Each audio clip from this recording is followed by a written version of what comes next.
2000 3000 టీఎంసీలు గోదావరి నీళ్లు average minimum 2000 TMC per annum సంవత్సరానికి సముద్రంలో కలిసిపోతుంది. 3000 కలిసిపోతున్నాయి. 200 టీఎంసీలకి బనకచెర్ల ప్రపోజల్ పెడితే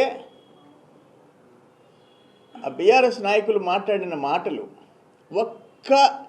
ఒక్క పొట్టు హరీష్ రావు గారు మాట్లాడింది ఆంధ్ర వాళ్ళు కన్నా వాడుకుంటే సహించేది లేదు అంటే పాకిస్తాన్ వాళ్ళు కూడా ఆ నీళ్లు తాగి బతకాలనుకుంటామే కానీ మనకు వ్యతిరేకమైన దేశమని పాకిస్తాన్ వాళ్ళు తాగేదానికి నీళ్ళు లేక చావాలని కోరుకోం.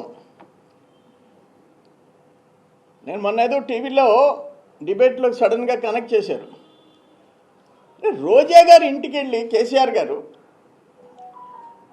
రాయలసీమ రత్నాల సీమ నేను నా తమ్ముడు కలిసి ఆ సముద్రానికి పోతున్నాయి గోదావరి నీళ్ళు, దాన్ని దీనికి వాడతామని సాక్షాత్ మీ మామ చెప్పాడయ్యా హరీష్ రావు గారు. మా స్నేహితుడు కేసీఆర్ గారు మా థిక్కెస్ట్ ఫ్రెండు. నేను బొజ్జల ఆయన ఒకేసారి మంత్రులమే, ఒకే మంచం ఒకే కంచం. ఆయన రోజా గారి ఇంటికి వచ్చి ఆ మాట చెప్పి నువ్వేమో ఆడ ఒక్క పొట్టు అని ఆడ వరదల్లో మేము సస్తుంటే అప్పుడు చెప్పాను నేను. ఆ వరదలు వచ్చినప్పుడు మొన్న లాస్ట్ ఇయర్ గోదావరికి, అయ్యా బీఆర్ఎస్ వాళ్ళు బిందులన్నా అడ్డం పెట్టండి, కాంగ్రెస్ వాళ్ళు చెంబులన్నా అడ్డం పెట్టండి అని చెప్పా. సముద్రానికి పోతే సంతోషం. ఇప్పుడు నేను రేవంత్ రెడ్డి కూడా సోదరుడు ఆయన ముఖ్యమంత్రి అయినాడు, సంతోషం.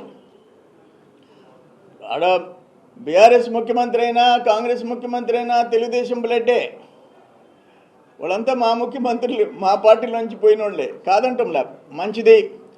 అయ్యా ఆ బీఆర్ఎస్ నాయకుల వాటికి నువ్వు కౌంటర్ చేసేదానికోసం ఆంధ్ర నీళ్ళు వాడుకోకూడదని మీరు కూడా వాడబాకండి. అది ఎవరు ఈవెన్ తెలంగాణ వాళ్ళు కూడా